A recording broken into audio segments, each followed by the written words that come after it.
کچھ مریضوں میں گردن کے درد کے ساتھ مستقل سر درد ہوگا، اور کچھ لوگوں کا یہ ہوتا ہے کہ مثال طور پہ آپ نے بہت سارے لوگوں کو دیکھا ہوگا کہ وہ صبح سو کے اٹھتے ہیں اور ان کی گردن اکڑ گئی، یا یہ کہ وہ اگر ایسی جگہ بیٹھے ہوئے ہیں جہاں پہ اے سی کی ہوا پڑ رہی ہے، کیونکہ جو ٹھنڈی ہوا ہے یہ مسل کو اسٹف کرتی ہے، تو اس طرف بھی مسل اسٹف ہو جایا کرتے ہیں۔ تو بنیادی طور پہ پہلی چیز ہوتی ہے کہ گردن کی جو موومنٹ ہے، حرکت ہے، اس میں کمی واقع ہوتی ہے، اور یہ درد سر کی طرف بھی جا سکتا ہے، کندھوں کی طرف آ سکتا ہے، سامنے آ سکتا ہے، اور اگر خدا نخواستہ کسی کی نرو پہ پریشر ہے تو یہ درد پورا اس کے ہاتھ میں آئے گا، اور ہاتھ میں پن اینڈ پرکس یعنی سوئیاں چبھیں گی، اور نمنس، سنپن ہونا، اور جب زیادہ پریشر ہو تو ویکنس بھی ہو سکتی ہے۔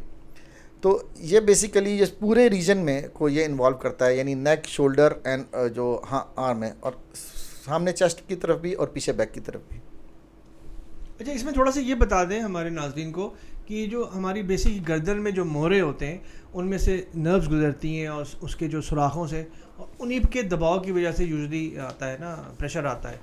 تو بیسیکلی آپ کا جو اسٹرکچر ہے، وہ جو آپ کے بونی اسٹرکچر ہے، اس کے اندر کی نرو کے کمپریشن سے یہ سارے درد آتے ہیں۔ اکثر لوگوں کو نہیں پتہ ہوتا کہ ہماری نروز جو ہے نا اوپر سے آ کے کیسے ڈسٹریبیوٹ ہوتی ہیں۔ ایکچولی جو چیز سمجھنے کی ضرورت ہے وہ یہ ہے کہ 2 ورٹیبراز ہیں، ان کے بیچ میں ایک ڈسک ہے، ہر ڈسک 2 مورے ہیں، اور ان کے درمیان میں ڈسک ہے، ہر ڈسک کے لیول پہ ایک نرو رائٹ سائڈ پہ ایک لیفٹ سائڈ پہ نکل رہی ہے۔ تو ہوتا کیا ہے کہ جب ایکچولی جو وزن ہے یا جو موومنٹ ہے اس کو تو کنٹرول کرنا ہے مسل نے، اگر مسل ویک ہو جائے گا تو سارا کا سارا لوڈ اس اسٹرکچر پہ پڑے گا۔ اب چونکہ ورٹیبراز جو ہیں وہ یا مورے جو ہیں وہ بون کے ہیں، بونی اسٹرکچر ہیں، لیکن جو ڈسک ہے وہ بنیادی طور پہ ایک چربی کا رنگ ہے اور بیچ میں جیلی ہے۔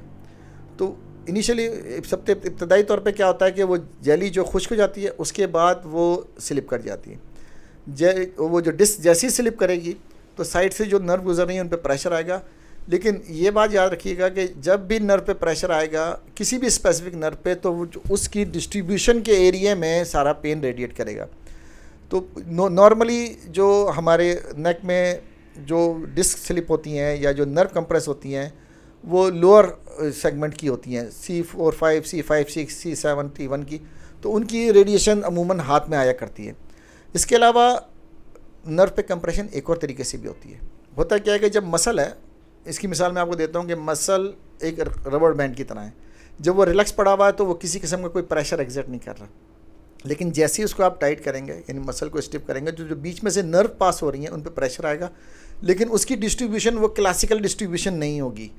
تو بنیادی طور پہ نرو پہ کمپریشن 2 طرح سے آ سکتا ہے، مسل کے اسٹف ہونے کی وجہ سے، جو کہ بہت ہی ایک ٹرانزینٹ سے ہوتا ہے، اس میں پین جو ریڈیشن ہوگی نا پین کی وہ آف اینڈ آن ہوگی، لیکن جو نرو کا پریشر ہے ایک تو اس کا پین بہت سیویئر ہوگا اور اس کی ایک کلاسیکل ڈسٹریبیوشن ہوگی۔ تیسری چیز جو ہے اس میں وہ ریفرڈ پین کے نام سے ہوتا ہے، اس میں یہ ہوتا ہے کہ اگر جو بونی اسٹرکچرز ہیں وہ اگر ان کی میل الائنمنٹ ہے یا بزرگوں میں جب وہ گھس جاتے ہیں تو وہ مسلس کو اریٹیٹ کرتے ہیں، اس کی وجہ سے پین ریڈیٹ کرتا ہے، لیکن اس کو ڈفرینشیٹ کرنا بہت آسان ہے، ایکس ریز کے اوپر بھی اور ایڈوانس جو انویسٹیگیشن ہوتی ہیں اس کے اوپر بھی۔ اچھا ڈاکٹر عبدالباسط، ہم یہاں پر یہ ایڈ کرنا چاہتے ہیں کہ کیونکہ کارڈک او پی ٹی میں بھی بہت سارے پیشنٹ جو ہے نا لیفٹ آرم پین کے ساتھ، نیک پین کے ساتھ، چیسٹ پین کے ساتھ، نمنس کے ساتھ لینڈ کرتے ہیں، تو کیونکہ کارڈک اویئرنیس بہت زیادہ ہے تو یوزلی لوگ ہماری جو او پی ڈیز میں آتے ہیں ان میں سے زیادہ تر وہ لوگ ہوتے ہیں جن کو پروفیشنل ریلیٹڈ مسائل ہوتے ہیں، جیسے سافٹ ویئر انجینئرز ہیں، آئی ٹی انجینئرز ہیں، یا وہ لوگ جو کمپیوٹرز پہ بہت زیادہ بیٹھتے ہیں، بہت آورز گزارتے ہیں یا ٹائپ کرتے ہیں، ان کے پروفیشن جو ہے کمپیوٹرز یا لیپ ٹاپس میں کی وجہ سے ان کو کافی گھنٹے بیٹھنا پڑتا ہے، اور ساتھ میں یوزلی وہ لوگ جو موبائل کا استعمال بہت زیادہ کرتے ہیں، اسپیشلی نارمل پوسچرز میں پورے ڈرامے اور فلمیں دیکھ لیتے ہیں اس کے اوپر بیٹھ کے، اور یہ یوزلی ینگر ایج کے لوگ ہوتے ہیں۔ تو جب ہمارے پاس آتے ہیں تو ان کو ٹپیکل فیچرز جو ہے نا کارڈک نہیں ہوتے، اور ویسے بھی میں جیسے پہلے پروگرام میں ذکر کیا ہے کہ جب ہم کسی کو کارڈک حوالے سے ایویلیویٹ کرتے ہیں تو ہم یہ دیکھتے ہیں کہ کس کو اسٹیٹسٹیکل رسک ہے دل کی بیماری ہونے کا۔ تو اگر 25 سال کی ایک لڑکی آئے جو کہ سافٹ ویئر انجینئر ہو اور کسی کمپنی میں کام کرتی ہو، یا لڑکا ہے اور کہے کہ میرے لیفٹ آرم میں درد ہو رہا ہے اور نیک میں اسٹفنس ہو رہی ہے یا نمنس ہو رہی ہے، تو زیادہ احتمال یہی ہے کہ کارڈک نہیں ہوگا۔ لیکن اسی طرح کئی دفعہ ایسا ہوتا ہے کہ بڑی عمر میں 50-60 سال کی عمر میں جب ہمارے پاس لوگ ہوتے ہیں اور ان کو کارڈک ڈیزیز بھی ایگزسٹ کر رہی ہوتی ہے اور ساتھ میں یہ ڈیزیز بھی ایگزسٹ کر رہی ہوتی ہے. تو ہم نے یہ دیکھنا ہوتا ہے کہ پریورٹی کس کو دیں اور ساتھ میں کہ اس وقت جو درد ہے وہ کس چیز کا ہے. میڈیسن میں جو ہے نا کوئی چیز ڈیفینیٹ نہیں ہوتی میرے حساب سے, ہر چیز ریلیٹیو ہوتی ہے. آپ کا تھریش ہولڈ جو انڈیکس ہے سسپیشن کا وہ لو ہونا چاہیے, مطلب آپ کو پک ضرور کر لینا چاہیے کہ یہ مسئلہ کس وجہ سے ہو رہا ہے. تو اوور لیپنگ ڈیزیز کے اندر آپ نے یہ ڈیسائیڈ کرنا ہوتا ہے کہ بیماری کون سی ہے. ظاہری بات ہے کارڈک ڈیزیز اگر آپ مس کر گئے تو پھر تو زیادہ بڑا مسئلہ ہے, لیکن آرتھوپیڈک کو آپ مس کر کے پتہ چلا کہ جی آپ کارڈک ایویلیویشن کر رہے ہیں, لمبے چوڑی ٹیسٹنگ کر رہے ہیں, مریض کو جو ہے وہ گردن کا درد مسکولوسکیلیٹل یا مہروں کی وجہ سے ہے, تو یہ بھی ٹھیک نہیں ہے.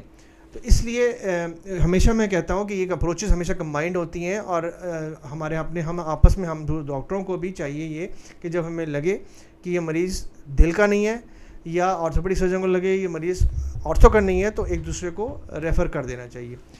اچھا باسی صاحب, ایک تو آپ نے کلینکل ڈفرینسیشن بتائی کہ کلینکلی ہم کو کیسے پتہ چلے گا کہ یہ تکلیف جوڑوں کی ہے یا گردن کے مہروں کی ہے, اس کی اور کیا طریقے ہیں تشخیص کرنے کے؟ دیکھیں میں پھر انہی اسٹیپ سے شروع کروں گا کہ ایک ڈیٹیل ہسٹری پیشنٹ کی لینا بہت ضروری ہے, اس کے پروفیشن کی, اس کے پین کی ڈیوریشن کی, اور اس کے پین کا کریکٹرسٹکس کیا ہے, ڈسٹریبیوشن کیا ہے, ایگریویٹنگ فیکٹر کیا ہے, ریلیونگ فیکٹر کیا ہیں. دوسری چیز جو امپورٹنٹ ہے وہ اس کا کلینکل ایگزامینیشن ہے. ایٹ لیسٹ پیشنٹ کو ٹچ کرنا بہت ضروری ہے تاکہ جو پینفل ایریا, پینفل مسل یا پینفل جو لوکیشن ہے, پوائنٹ ہے, اس کو آئیڈینٹیفائی کیا جا سکے. اس کے بعد جو چیز ہم ایڈوائز کرتے ہیں وہ ایکس ریز ہیں.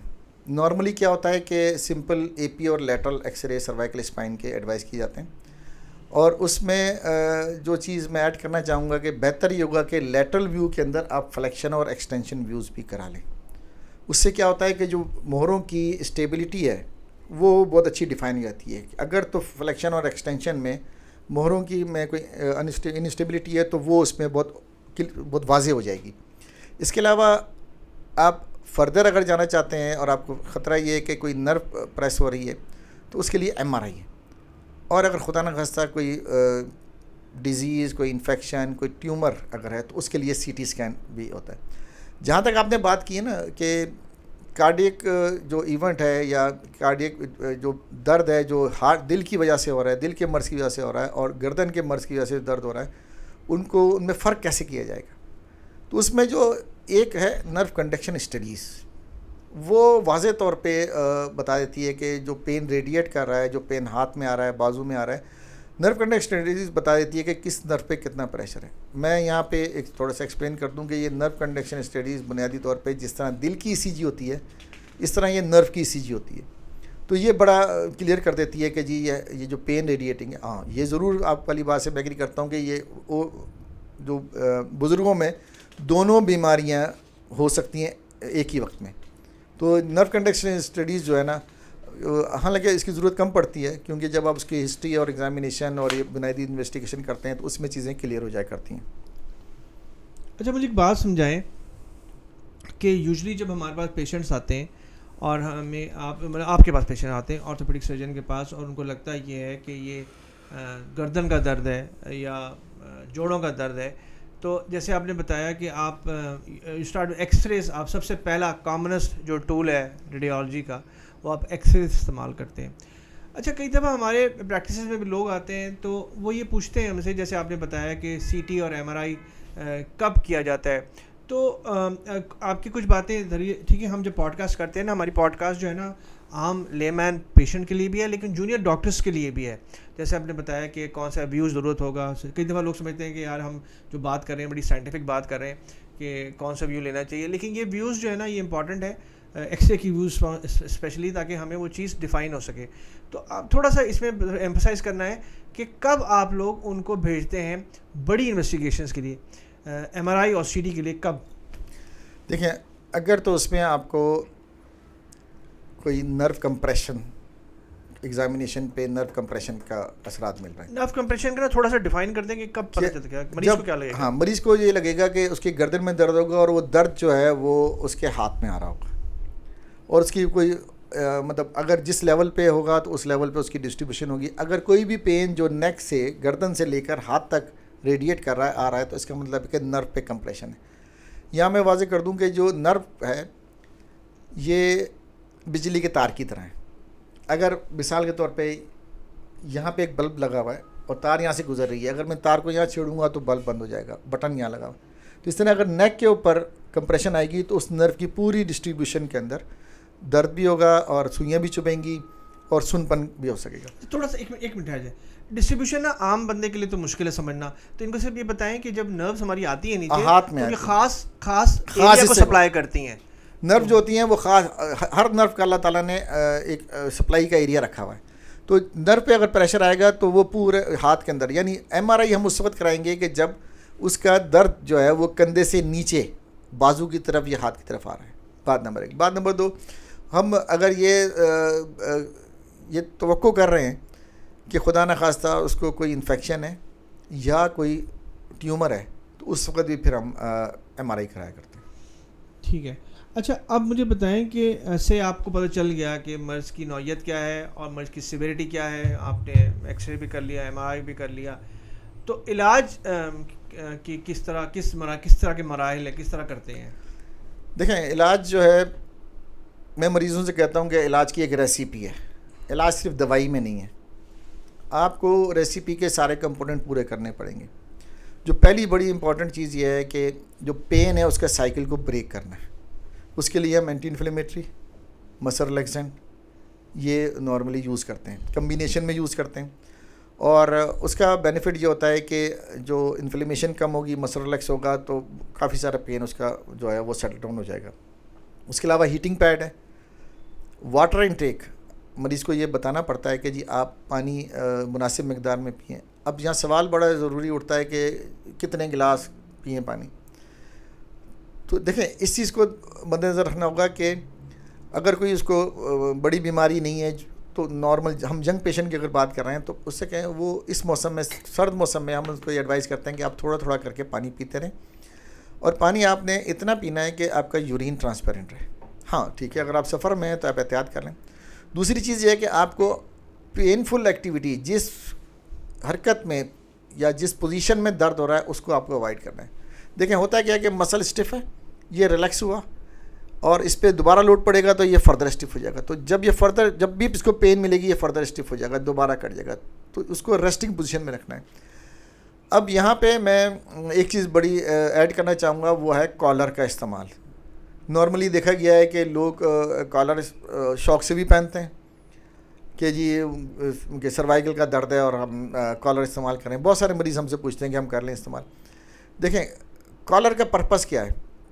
کالر کا بنیادی پرپس یہ ہے کہ ایک وقتی طور پہ مسلز کو ریلیکس کرنا, اور سافٹ کالر کی نسبت ہارڈ کالر جو ہے وہ زیادہ امپورٹنٹ ہے.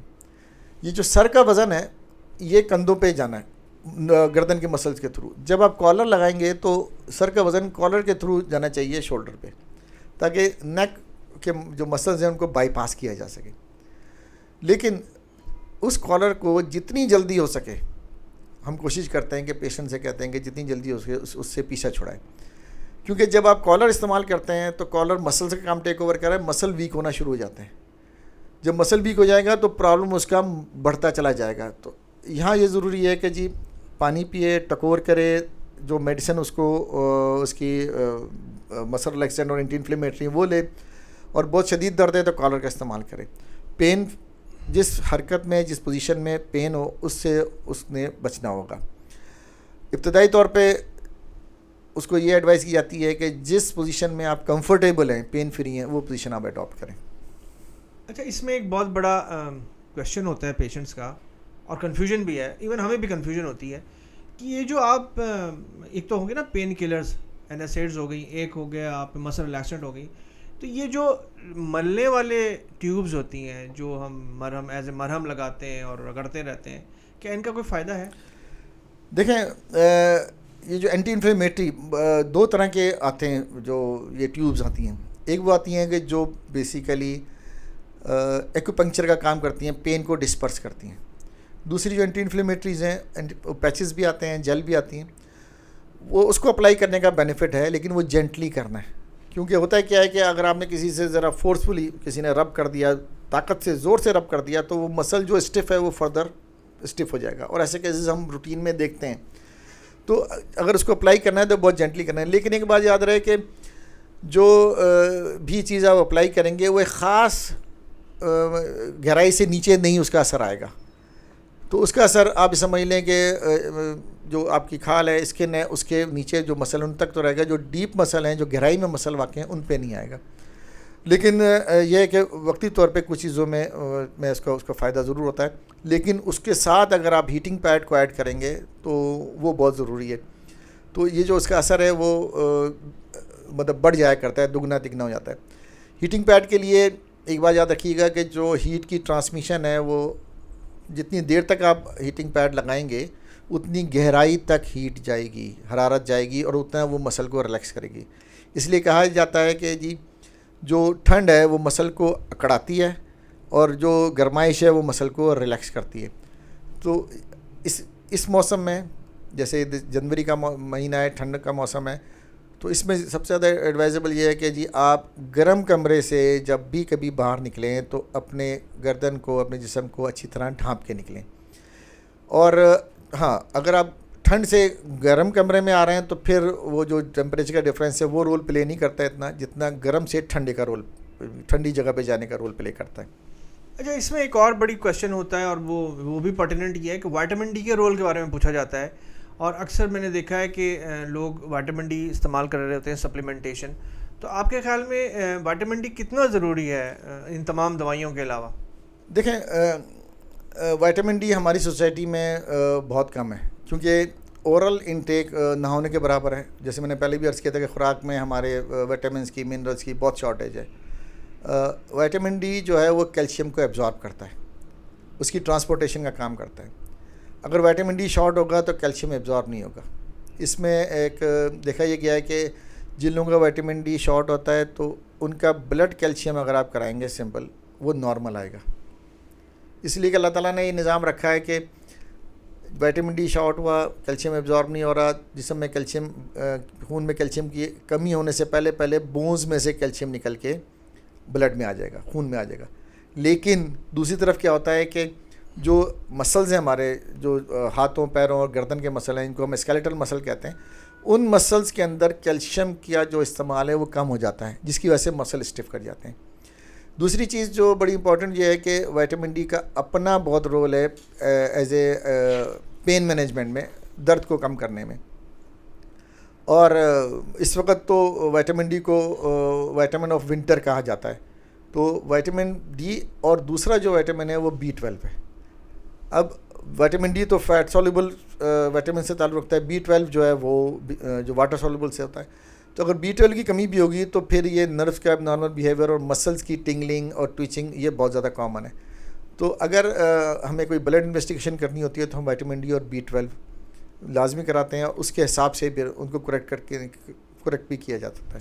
اچھا, اس میں وائٹامن ڈی ڈیفیشنسی سے میرا اپنا خیال یہ ہے کیونکہ ہم لوگ زیادہ تر انڈورز رہتے ہیں, ہمارے سارے کام انڈورز کے ہیں, تو وائٹامن ڈی سب سے بیسٹ جو ہے آپ کو ملتا ہے سن لائٹ سے. تو لوگوں کو یہ ہدایات کرنی چاہیے کہ وائٹامن ڈی کے اس پاکستان جیسے ملک میں جہاں پہ 8-9 مہینے جو ہے نا دھوپ پڑتی ہے, تو سردیوں میں جتنی جب بھی دھوپ ہو تو بندہ دھوپ تو لگوائے نا. میرے پاس اسپیشلی وہ لوگ جو ہے نا آتے تو کارڈک پیشنٹ لینڈ کرتے ہیں, وہ ہوتے کارڈک نہیں ہے, ینگسٹ لوگ ہوتے ہیں, یہ کال سینٹرز میں کام کر رہے ہوتے ہیں, یا رات کو جو جن کی جابس جو ہے نا باہر کے ملکوں میں جو رات کو کام کرتے ہیں, وہ یوزلی ان کو تو سن نظر ہی نہیں آتا, وہ دیکھتے ہی نہیں ہے سن. تو یہ بھی وجہ ہے کہ وہ بیسیکلی ہیلدی لائف اسٹائل کی امپورٹنس بھی بہت زیادہ ہے وائٹامن ڈی سمیت. ایکچولی اس میں دیکھیں سوسائٹی کا اوور آل ٹرینڈ آپ دیکھیں, سوسائٹی کا ٹرینڈ یہ ہو گیا کہ بچے اسکول سے آتے ہیں, کھانا کھاتے ہیں, تھوڑا ریسٹ کرتے ہیں, اور پھر گیجٹس لے کے بیٹھ جاتے ہیں, پھر انہوں نے اپنا ہوم ورک وغیرہ کیا اور رات سو گئے. پرابلم ساری یہ ہے کہ آپ نے بالکل صحیح بات کی کہ سن لائٹ کا ایکسپوجر نہیں ہے. معذرت کے ساتھ کچھ خواتین جو ہیں وہ سن لائٹ, ان کا اسکن جو سن برن وغیرہ اور اسکن کی وجہ سے وہ اس کو اوائڈ کرتی ہیں, اور اس کی وجہ سے یہ پرابلم ہے. تو اس لیے جو ایک ہیلدی لائف ہے اس پہ جب تک کنسنٹریٹ نہیں کریں گے نا, چیزیں پھر بہتر نہیں ہوں گی. اچھا, مجھے چلتے چلتے یہ بھی بتائیے کہ اس میں فزیو تھراپی اور یہ جو ایک اور چیز ہے, مساج وغیرہ بھی لوگ کراتے ہیں نا. فزیو تھراپی تو چلو سائنٹیفک ہو گیا, ایک مساج ہے اس کا کیا ہے؟ چلے پہلے تمہیں فزیو تھراپی بتائیں. دیکھیں, ایک چیز یاد رکھیے گا کہ جو انسانی جسم کے لیے جتنی ضروری خوراک ہے اتنی ہی ضروری ایکسرسائز ہے، ورزش ہے. ہم جو یہ ڈیلی روٹین کے کام کاج کرتے ہیں اس کا جو جسم پہ اثر پڑتا ہے آپ یہ سمجھ لیں کہ وہ ایک نیگیٹو امپیکٹ پڑتا ہے، اس کو ہم ایگزرشن کہتے ہیں. لیکن اگر آپ کچھ تھوڑا سا ٹائم نکال کے ایکسرسائز کریں تو اس کا جو باڈی پہ امپیکٹ پڑے گا وہ بہت پازیٹیو پڑے گا. میں آپ کو بتاؤں کہ 24 گھنٹے میں 1440 منٹ ہیں، اس میں سے آپ کو اپنے جسم کے لیے صرف 30 منٹ نکالنے ہر بندہ نکال سکتا ہے، کم از کم 30 منٹ نکالنے وہ نکال سکتا ہے. مسل کو اسٹریچ کرنا، مسل کو ایکٹیو رکھنا. اور دیکھیں لوگ فزیوتھراپی کے لیے جائیں گے، دوسرا بندہ آپ کے ایلبو کو، شولڈر کو، کسی بھی جوڑ کو موو کرے گا، اس سے جوڑ تو موبائل ہوگا لیکن مسل کی اسٹرینتھ نہیں آئے گی. مسل کی اسٹرینتھ اس وقت آئے گی، مسل میں طاقت، جب آپ ایکٹیو ایکسرسائز کریں گے اور خود کریں گے تو پھر مسل اسٹرانگ ہوگا. مسل کا اسٹرانگ. اور ایکسرسائز وہ کہتے ہیں جی ہم نے 3 مہینے ایکسرسائز کر لی اور 3 مہینے کر لی پھر چھوڑ دی. تو میں ان سے سوال یہ کرتا ہوں کہ کیا آپ نے 3 مہینے کے بعد کھانا کھانا چھوڑ دیا تھا؟ وہ کہتے ہیں نہیں. میں نے کہا پھر آپ بنیادی طور پہ جس طرح کھانا روزانہ کھاتے ہیں اسی طرح ایکسرسائز بھی روزانہ کریں. فزیوتھراپی پہ رول کہاں شروع ہوتا ہے، کن لوگوں کے لیے؟ دیکھیں ایکچولی تو فزیوتھراپی کیا ہے، مسل کی کو اسٹرینتھنگ کرنی ہے. اگر آپ اس کو کر لیں، اس کا رول تو پریونشن میں بھی آتا ہے اور اس کا رول ٹریٹمنٹ میں بھی آتا ہے. اور اگر خدا نخواستہ کسی کی سرجری اگر ہو جائے تو اس کے بعد ریہیبلیٹیشن میں بھی آتا ہے. تو چیز ساری یہ ہے کہ فزیوتھراپی کا رول بالکل موجود ہے. فزیوتھراپی ایک پروگرامڈ ایکسرسائز ہے اور اب تو گوگل پہ ہر جگہ بہت مٹیریل اویلیبل ہے. لیکن میں صرف آپ کو 2-3 چیزیں چھوٹی چھوٹی سجیسٹ کروں گا. پہلی چیز یہ سجیسٹ کروں گا کہ آپ نے کسی بھی ایکسرسائز میں کوئی جرکی موومنٹ نہیں کرنی، یعنی جھٹکے کے ساتھ کوئی ایکسرسائز نہیں کرنی. دوسرا یہ کہ کسی بھی ایکسرسائز میں اگر آپ کو درد ہو رہا ہے، کھچاؤ آنا چاہیے، لیکن اگر درد ہو رہا ہے تو پھر اس درد کو آپ اس ایکسرسائز کو آپ کم کر کے دیکھیں، پھر بھی ہو رہا ہے تو پھر روک دیں. تیسری جو چیز بڑی امپورٹنٹ ہے وہ یہ کہ اسٹیمنا جو ہے مسلز کا وہ ملی میٹرز میں بنتا ہے. آپ یہ سمجھ لیں اگر آپ میٹر میں بنانے کی کوشش کریں گے نا تو کلو میٹر نیچے چلے جائیں گے. تو ان چیزوں کا آپ کو خیال کرنا ہوگا. اچھا میں بائی دا وے پوچھا تھا نا آپ سے کہ مساج کا مساج کا بھی کوئی رول ہے؟ جی ہاں، مساج کا ایک سودنگ افیکٹ ہے. مساج یہ آپ دیکھیں گے یہ جو لوکل جن کو مالشیے کہتے ہیں، کچھ لوگوں کو مالش کرانے کا بہت زیادہ شوق ہوتا ہے پورے، اور ان کو ایک طرح کا نشہ ہوتا ہے. بنیادی طور پہ مساج اس لوکل ایریا کی بلڈ سرکولیشن کو انکریز کرتا ہے. جب لوکل ایریا میں کسی بھی جگہ مساج کیا جائے گا وہ سرکولیشن انکریز کرے گا تو انفلیمیشن کو واش کرے گا اور مسل کو ریلیکس کرے گا، تو اس سے وہ بڑا سودنگ افیکٹ ہوتا ہے. لیکن یہ مساج بھی جو ہے بیسیکلی آپ ایک کوالیفائڈ فزیوتھراپسٹ سے کریں، یا اگر آپ گھر پہ بھی کرنا چاہتے ہیں تو بہت جینٹل. جو کچھ جو گھروں میں جو ماسیاں وغیرہ کام کرتی ہیں وہ بعض اوقات مساج کرتی ہیں تو وہ ذرا تھوڑا سا زور لگا کے کرتی ہیں. اور اس میں کئی کیسز ہمارے پاس آئے ہیں کہ بہت یعنی کہ سیویئر پین ہو گیا، مسل اسٹف ہو گیا، کیونکہ ایک مسل جو ایک اسٹف مسل ہے جب اس پہ آپ بہت زیادہ پریشر ڈالیں گے وہ فردر اسٹف ہو جائے گا. اچھا ڈاکٹر عبدالباسط آپ کا بہت شکریہ. آپ نے ہمیں یہ بتایا کہ اس کی عوامل کیا ہیں گردن میں درد کے، اس کی وجوہات کیا ہیں، اس کی تشخیص کیسے ہوتی ہے، کون کون سے ٹیسٹ کیے جا سکتے ہیں، اور اس کا علاج کیسا ہے، لائف اسٹائل ماڈیفکیشن کیا، کس کی امپورٹنس کیا ہے، زندگی مطلب ہیلدی زندگی کی امپورٹنس کیا ہے، ہیلدی لائف اسٹائل طرز زندگی کی امپورٹنس کیا ہے، اس کا دردوں دوائیوں کا کیا رول ہے، کریمز کا کیا رول ہے، اسی طرح فزیوتھراپی اور مساج کا کیا رول ہے. ابھی اب ہمیں یہ بتائیے کہ اب ایک ایسی اسٹیج مریض پہنچ گیا ہے جہاں پر آپ کلینکلی اور ریڈیوگرافیکلی سمجھتے ہیں کہ اس کو آپریشن کی ضرورت ہے، تو وہ اس کے بارے میں ہمیں بتائیے کچھ. دیکھیں اس میں جو سب سے امپورٹنٹ چیز یہ ہے کہ جو ٹریٹمنٹ ہے نا وہ پیشنٹ کا ہوگا، انویسٹیگیشن کا نہیں ہوگا. انویسٹیگیشن آپ کو ہیلپ کرتی ہے، اور بسا اوقات ہوتا ہے یہ کہ جو ایم آر آئی ہے اس کی سینسٹیوٹی بہت زیادہ ہے. مثال کے طور پہ اگر آپ کہیں پہ بھی 5 لوگوں کو پکڑ کے ان کا ایم آر آئی کرائیں گردن کا تو 2 کے کم از کم کوئی نہ کوئی پرابلم ایم آر آئی میں آئے گا، لیکن ان کو کسی قسم کا درد کوئی تکلیف نہیں ہوگی. تو یہ چیز سمجھنا بہت ضروری ہے کہ اگر پیشنٹ جو خاص طور پہ 2 مسائل ہیں جن کے لیے ہم آپریشن کی طرف پیشنٹ کو بھیجتے ہیں. پہلی چیز یہ کہ مہروں کی جو الائنمنٹ ہے یا مہروں میں کوئی کہ الائنمنٹ میں کوئی خرابی ہو. نمبر 2 جس کو یعنی اس کو ہم کہتے ہیں کہ انسٹیبلٹی ہو. دوسری وجہ جو ہے وہ یہ ہے کہ اگر کوئی نرو کمپریس ہو رہی ہے کسی ڈسک کی. ان دونوں چیزوں کے اندر یہ دیکھا جاتا ہے کہ اگر آپ نے دوائی سے, فزیو تھراپی سے ایک تھوڑے ٹائم, شارٹ ڈیوریشن کے لیے, تھوڑے ٹائم کے لیے کالر کے ساتھ ٹریٹمنٹ کیا ہے اور اس نے اس ٹریٹمنٹ کو کی وجہ سے بہتری نہیں آئی ہے, تو پھر یہ آپریشن کی طرف جایا کرتے ہیں. اور اس میں پیشنٹ کی ہسٹری, ایگزامینیشن, جو ایکس رے, ایم آر آئی اور پیشنٹ کی جو کنڈیشن ہے ان کو اگر وہ میچ کرتی ہیں تو پھر پیشنٹ جو ہے وہ آپریشن کے لیے ریفر کیا جاتا ہے. اچھا سر, سب سے آخر میں ہمیں یہ بتائیے اس سے کیسے بچا جائے اور کیا کیا احتیاطی تدابیر ہم کر سکتے ہیں؟ دیکھیں, اس میں جو سب سے امپورٹنٹ بات ہے نا وہ یہ ہے کہ آپ کو اپنا پوسچر ٹھیک کرنا پڑے گا. جب تک آپ پوسچر ٹھیک نہیں کریں گے اس وقت تک آپ کچھ بھی کر لیں, مسلس پہ اب نارمل جو پریشر ہے اس کو آپ ہٹا نہیں سکتے. فار ایگزامپل میں آپ کو یہ مثال دیتا چلوں کہ یہ موبائل فون ہے. موبائل فون کو جب آپ مختلف اینگل پہ رکھ کے یوز کرتے ہیں تو آپ کے جسم پہ, گردن پہ جو اس کا لوڈ پڑتا ہے اس کی میں ذرا آپ کو تھوڑی سی تفصیل بتانا چاہوں گا. مثال کے طور پہ اگر میں سیدھا موبائل دیکھ رہا ہوں تو میری گردن پہ جو وزن ہے سر کا وہ 12 پاؤنڈ ہے. اگر میں 15 ڈگری اپنے سر کو نیچے کی طرف جھکاتا ہوں تو یہ وزن 27 پاؤنڈ ہو جاتا ہے. اگر 40 ڈگری تک لے جاؤں گا تو یہ تقریباً 50 پاؤنڈ کے قریب ہوگا. اور اگر 60 ڈگری تک اگر میں گردن کو بینڈ کروں گا تو یہ وزن بھی 60 پاؤنڈ ہوگا. اب یہاں ایک مثال یہ دیتا ہوں میں آپ کو کہ آپ کوئی بھی چیز جو 5-6 کلو کی اور اپنے جسم سے دور رکھیں تو تھوڑی دیر میں آپ کے ہاتھوں میں جو ہے نا راشا سا اور ہاتھ کانپنے لگ جائیں گے. لیکن اسی وزن کو آپ جسم سے جتنا قریب رکھیں گے, جوڑ کے رکھیں گے تو زیادہ دیر تک ہولڈ کر سکتے ہیں. تو ہمارے سر کا جو وزن ہے وہ بنیادی طور پہ 10 سے 12 پاؤنڈ کے قریب وزن بنتا ہے. یہ جسم سے جتنا آگے چلتا جائے گا اتنا ان مسلس پہ لوڈ زیادہ پڑتا جائے گا, اور چونکہ اگر مسل ویک ہیں تو مسل اسٹیف ہوتے چلے جائیں گے. تو سب سے پہلی چیز یہ کہ موبائل اگر آپ نے استعمال کرنا ہے تو اس کو آپ اٹھا کے, یعنی اس کو جتنا لفٹ کریں گے اتنا آپ کے لیے آپ کے مسلس پہ لوڈ کم پڑے گا. اس کے بعد جو دوسری سب سے بڑی جو چیز ہے جو گیجٹس میں آتی ہے وہ بنیادی طور پہ لیپ ٹاپ ہے.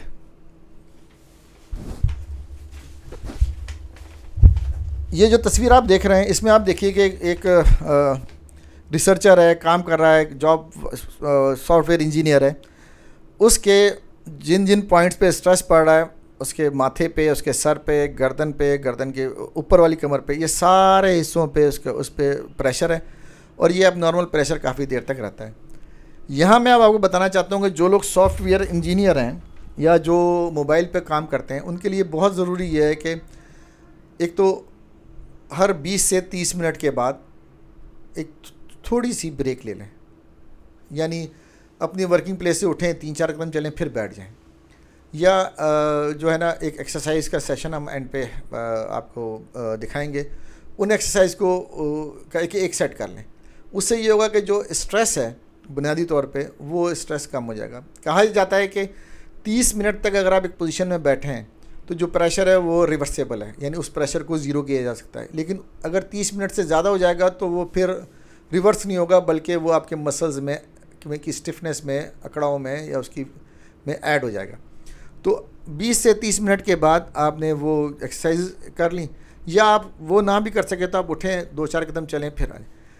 اچھا, اب جو لوگ لیپ ٹاپ یوز کرتے ہیں, دیکھیں لیپ ٹاپ تو بائی ڈیفالٹ آپ کو ڈکٹیٹ کرتا ہے کہ آپ بینڈ ہوں, کیونکہ اس کا اسکرین جو ہے وہ فکس ہے. اس میں جو سب سے ضروری چیز ہے کہ کویشچن یہ ہے کہ اسکرین کس لیول پہ ہونا چاہیے. آئیڈیلی جو مانیٹر ہے اس کا جو لوور بارڈر ہے وہ آپ کے آئی لیول پہ, گردن آپ کی یوں چاہیے. دس از یہ جو ہے سب سے زیادہ پسندیدہ چیز ہے نیک کے لیے, اور یہ جو پوزیشن ہے سب سے ناپسندیدہ ہے. تو اس میں اگر آپ کا اسکرین یہاں ہے تو آپ کی نیک پہ جو ہے وہ گردن پہ جو پریشر نہیں پڑے گا. اس کے علاوہ اگر ہم آفیسز میں دیکھیں, آپ نے دیکھا ہوگا کچھ گورنمنٹ آفیسز میں ایک ٹرائنگولر سا پڑا ہوتا ہے, بلاک سا, جس کا پرپز یہ ہوتا ہے کہ آنکھوں کے اور میز کے درمیان کے جو فاصلہ ہے یہ فاصلہ کم ہو. جس طرح آپ دیکھ لیں کہ وہ ایک اسٹینڈ ہوتا ہے نیوز پیپر اسٹینڈ, ہاسٹلز میں بھی ہوتا ہے, بہت ساری لائبریریز میں. وہ جتنا اپ ہوگا اور جتنا آئی سے کلوز ہوگا اتنا آپ کی نیک گردن کی کا جھکاؤ اتنا ہی کم ہوگا. تو بنیادی طور پہ جو بچے پڑھائی کر رہے ہیں ان کے لیے بھی ضروری یہ ہے کہ جو میز ہے اس سے آنکھوں کا فاصلہ کم ہونا چاہیے, کیونکہ ایک چیز جتنی نیچے ہوتی چلی جائے گی اتنا ہی آپ کا گردن پہ دباؤ بڑھتا جائے گا, جتنی چیز اوپر آتی جائے گی اتنا ہی دباؤ کم ہوتا چلا جائے گا.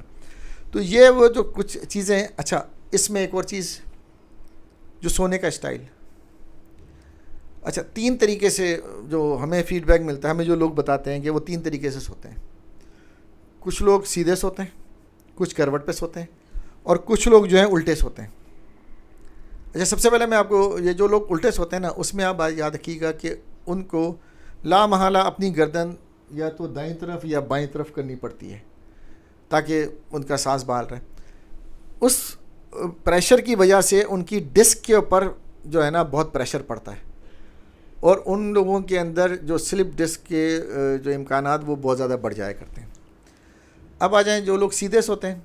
سیدھے سونے والوں کے لیے ضروری یہ ہے کہ تکیے جو ہے نا وہ کم سے کم موٹا ہو, اور زیادہ بہتر ہے کہ چادر تولی کو رول کر کے وہ گردن کے پیچھے رکھیں تاکہ جو ایک پوزیشن نیک کے لیے اچھی پوزیشن ہے وہ پوزیشن حاصل کی جا سکے. اب آ جائیں تیسری پوزیشن کہ جو سائڈ پہ, جو کہ سنت بھی ہے کہ سیدھی سائڈ پہ سیدھی کروٹ سونے کا. اس میں یہ بات یاد رکھیے گا کہ جو تکیے کی جو اونچائی ہے وہ بہت ضروری ہے کہ وہ کتنی ہونی چاہیے.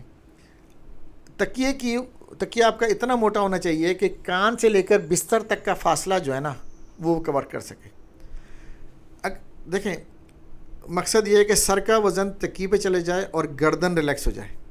اگر تکیہ پتلا ہے تو یہ مسل اس سائڈ کے مسل آپ کے کھینچیں گے, اگر موٹا ہے تو اس سائڈ کے کھینچیں گے.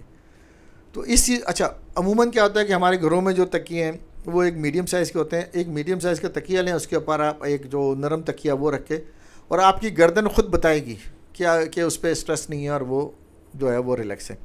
تو یہ کچھ موٹی موٹی سی چیزیں ہیں. 2 چیزیں اور میں ایڈ کروں گا اس میں.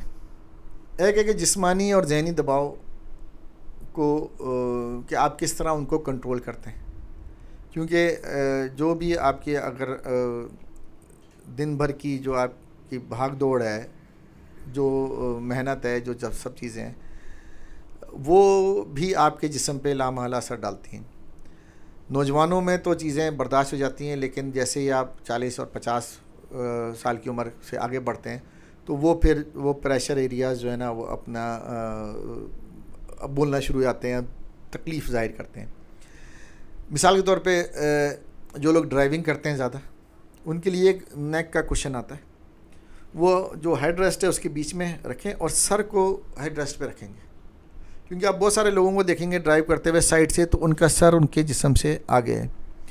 مقصد یہ ہے کہ وہی والی بات کہ اگر سر آگے ہوگا تو جو پیچھے کے جو مسل ہیں ان پہ بہت زیادہ پریشر پڑے گا, اور سر کو اگر پیچھے ہیڈ ریسٹ پہ رکھیں گے تو جو پریشر ہے وہ گردن پہ نہیں پڑے گا. اس طرح وہ خواتین جو ٹیلی ویژن وغیرہ زیادہ دیکھتی ہیں ان کے لیے بھی یہ ایڈوائز ہوتی ہے کہ جی آپ کرسی پہ صوفے پہ بیٹھی ہوں تو سر کو پیچھے دیوار سے یا صوفے کی جو پچھلی جگہ ہے وہاں پہ سر کو ٹکا لیں, ٹکا کے دیکھیں. اور دوسری چیز وہ جو میں نے آپ سے کی, گھر 20-25 منٹ کا اٹھ کے انہوں نے واک کرنی ہوگی. اور ایک آخری پوائنٹ جو ہے وہ ان لوگوں کے لیے جو سگریٹ نوشی کرتے ہیں. دیکھیں, سگریٹ نوشی سے مسلز جو ہیں ان کی فلیکسیبلٹی کم ہو جاتی ہے اور اسٹفنس یا جو اکڑا ہوا ہے وہ بڑھ جایا کرتا ہے, تو اس کو وہ ختم کرنے کے بارے میں سوچیں. بہت شکریہ ڈاکٹر عبدالباسط. اب آخر میں ہمیں آپ کچھ ایسی ورزشیں بتا دیں جس کی وجہ سے مریض جو ہے نا ان مسائل سے محفوظ رہ سکے. دیکھیں, میں نے پہلے جو ساری باتیں ہوئی ہیں ان میں ورزش کا بہت زیادہ ذکر نہیں کیا. وجہ یہ تھی کہ اس کی اہمیت بہت زیادہ تھی اور میں یہ چاہتا تھا کہ ہم اس کو آخر میں اس کو ڈسکس کریں اور ساتھ ہی ساتھ آپ کو اس کی ایک ہلکی سی ڈیمانسٹریشن بھی دیں تاکہ آپ اپنے طور پہ یہ ورزشیں کر سکیں. دیکھیں, جو ورزش کا مقصد ہے وہ مسل کو بنیادی طور پہ اسٹریچ کرنا ہے. اچھا یہاں میں اگر آپ کو یہ بات بتاؤں کہ فزیوتھراپی جو مسلس کی ہوتی ہے اس کے دو پرنسپل ہیں. ایک ہے کہ مسل کی اسٹریچنگ، یعنی مسل کو کھینچ کے اس کی جو لمبائی ہے اس کو حاصل کرنا، نارمل لمبائی کو. اور دوسری چیز یہ ہے کہ اس مسل کو پھر مضبوط کرنا، اسٹرانگ کرنا، کہ وہ آپ کی جو ڈیلی روٹین کی جو کام کاج ہے جو عام دن بھر کے، وہ آپ کے مسل اس کو سہار سکے. تو اس کے لیے ہم نے یہ ایک ہے وہ آپ کو دکھایا ہے یہ تصویر. یہ آپ دیکھیں کہ اس میں جو پہلی ایکسرسائز ہے اس میں یہ اپنے سر کو لے کے پیچھے جا رہا ہے، اور اس کی بس یہ اس کی ڈیمونسٹریشن اب آپ دیکھیں ان پہ. ٹھیک ہے، بہت شکریہ ڈاکٹر عبدالباسط آپ کا یہاں پہ آنے کا، اور یہ انتہائی کمپریہنسو، بہت ہی کنسائز قسم کا بتانے کا گردن کے درد کے بارے میں. امید ہے ناظرین آپ لوگوں کو پچھلی پوڈ کاسٹ کی طرح اس پوڈ کاسٹ کا بھی فائدہ ہوا ہوگا. اور اسی طرح میں جیسے کہتا ہوں کہ ہمیشہ کہ جونیئر ڈاکٹرز جو ہیں وہ بھی یہ چیزیں دیکھیں تو ان کو فائدہ ہوگا. بلکہ ہمارے تو کچھ دو اسپیشلسٹ جو ہمارا پروگرام دیکھتے ہیں وہ کہتے ہیں ہمیں بھی فائدہ ہوتا ہے، اور ہمیں بھی فائدہ ہوتا ہے. مطلب ہے کیونکہ ہماری اسپیشلٹی نہیں ہے یہ، تو بہت ساری چیزیں ایسی ہوتی ہیں جو ہمیں بھی پتہ چلتی ہیں، اور اس سے ہر آدمی کو فائدہ ہوتا ہے. تو بہت شکریہ ڈاکٹر عبدالباسط ایک دفعہ پھر. السلام علیکم. اچھا جب ہم نیک کی ایکسرسائزز کی ڈیمونسٹریشن کرتے ہیں، اس سلسلے میں ایک بات کو یاد رکھیے گا کہ کوئی بھی ایکسرسائز جو آپ کریں اس میں آپ کو اسٹریچ یعنی کھچاؤ محسوس ہوگا. اگر ایکسرسائز میں آپ کو درد محسوس ہو رہا ہے تو اس ایکسرسائز کو کی جو اٹیمپٹس ہیں وہ ذرا کم کر کے دیکھیں، اور اگر پھر بھی ہو رہا ہے تو اس ایکسرسائز کو کچھ دنوں کے لیے مؤخر کر دیں. کیونکہ درد کا مسئلہ یہ ہے کہ اگر درد ہو رہا ہے اس مینس کہ جو مسل ہیں وہ زیادہ اسٹف ہیں. اسٹف یا مسل کے اوپر جب آپ ایکسرسائز کریں گے، زور لگائیں گے تو وہ مزید اسٹف ہو جائیں گے. اور ایکسرسائز کا بہترین رزلٹ اگر آپ چاہتے ہیں تو بہتر یہ ہے کہ پہلے اس پہ ہیٹنگ پیڈ یا گرم پانی کی بوتل وغیرہ سے ٹکور کر لیں، تاکہ وہ اس ایکسرسائز کو فیسیلیٹیٹ کرے گی، مسل کو ریلیکس کرے گی. جو سب سے پہلی ایکسرسائز ہے اس میں آپ نے اپنے سر کو نیچے کی طرف لے کے جانا ہے اور 10 سیکنڈ کا اسٹے کرنا ہے. 10 تک گنتی گن سکتے ہیں آپ، اس کے علاوہ زیادہ بہتر یہ ہوگا کہ آپ ایک دفعہ سورہ کوثر پڑھ لیں. دوسرا اسٹیپ یہ کہ آپ اپنے سر کو میکسیمم اوپر لے کے جائیں چھت کی طرف، اور وہاں جا کے سورہ کوثر تلاوت کریں. پھر سامنے کی طرف دیکھیں، جیسے نماز میں سلام پھیرتے ہیں اس طرح سلام پھیریں، اور وہاں تک سر لے کے جائیں جہاں تک کھچاؤ محسوس ہو، اور اینڈ پہ پہنچ کے پھر آپ نے سورہ کوثر پڑھنی ہے. اپوزٹ سائڈ پہ، مخالف سائڈ پہ لے کے جائیں گے اور پھر یہی عمل دہرائیں گے. اس کے بعد جو اگلا اسٹیپ ہے وہ یہ ہے کہ سر کو ٹلٹ کرنا ہے رائٹ سائڈ پہ، جتنا میکسیمم ٹلٹ کر سکے کریں، اور جا کے 10 سیکنڈ کے لیے یا سورہ کوثر پڑھیں. مخالف سائڈ پہ کریں گے کام. اس کے بعد جو اگلا اسٹیپ ہے وہ بہت امپورٹنٹ ہے. اس کا مقصد یہ ہے کہ آپ سر کو کھینچ کے باڈی کی لائن میں لائیں. عموماً آپ دیکھتے ہیں کہ لوگوں کے سر جو ہیں وہ ان کے جسم سے آگے کی طرف ہوتے ہیں. تو اس ایکسرسائز کا مقصد یہ ہے کہ جو مسلز ہیں پیچھے کے، جو ایکسٹینسر مسلز ہیں گردن کے، ان کو آپ اسٹرانگ کر سکیں. تو آپ نے سیم ایکسس کے اوپر اپنے سر کو باڈی کی لائن میں لانا ہے اس طرح. اس ایکسرسائز میں آپ کو گردن کی نچلی سائڈ پر کھچاؤ محسوس ہوگا. یہاں رکیں اور ایک دفعہ سورہ کوثر پڑھیں، پھر آپ ریلیکس کر دیں. اب آخری سٹیپ جو ہے اس ایکسرسائز کا وہ یہ ہے کہ آپ نے دونوں اپنے کندھوں کو اوپر کی طرف لے کے جانا ہے اور لے جا کے اور وہی 10 سیکنڈ کا اسٹے کرنا ہے اور پھر نیچے آنا ہے. یہ ہے پہلا فیز، اور اس فیز کو آپ نے دن میں جتنی دفعہ ہو سکے دہرانا ہے. اور اس کی خوبی یہ کہ یہ اس کے لیے ضروری نہیں ہے کہ آپ خالی پیٹ ہوں یا کھانا کھائے ہوئے آپ کو 3 گھنٹے گزر چکے ہوں. اپنی سہولت سے کسی بھی جگہ کبھی بھی یہ ایکسرسائز آپ کر سکتے ہیں. جو اس کا دوسرا فیز ہے اس میں یہی اسٹریچنگ کرنی ہے، لیکن اس کو تھوڑی سی فورس لگا کے، یعنی آپ 2 انگلیوں کا سہارا لیں اور اس ایکسرسائز کو یہ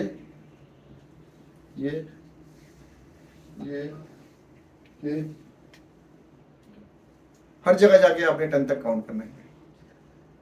جب یہ دوسرا فیز آپ 15-20 دن کر لیں تو پھر تیسرے فیز کی طرف جائیں گے جو کہ اسٹرینتھنگ آف دا مسلس کے لیے ہوگا. اس میں آپ نے اگینسٹ دا ریزسٹنس آپ نے یہ ایکسرسائز کرنی ہے، یعنی کہ آپ ہاتھ سے روکیں گے اور سر سے نیچے دباؤ ڈالیں گے. 10 سیکنڈ کے لیے سورہ کوثر پڑھیے، پیچھے کی طرف جائیں، سر سے کو دباؤ ڈالیں ہاتھ کے اوپر، ہاتھ سے روکیے اس کو.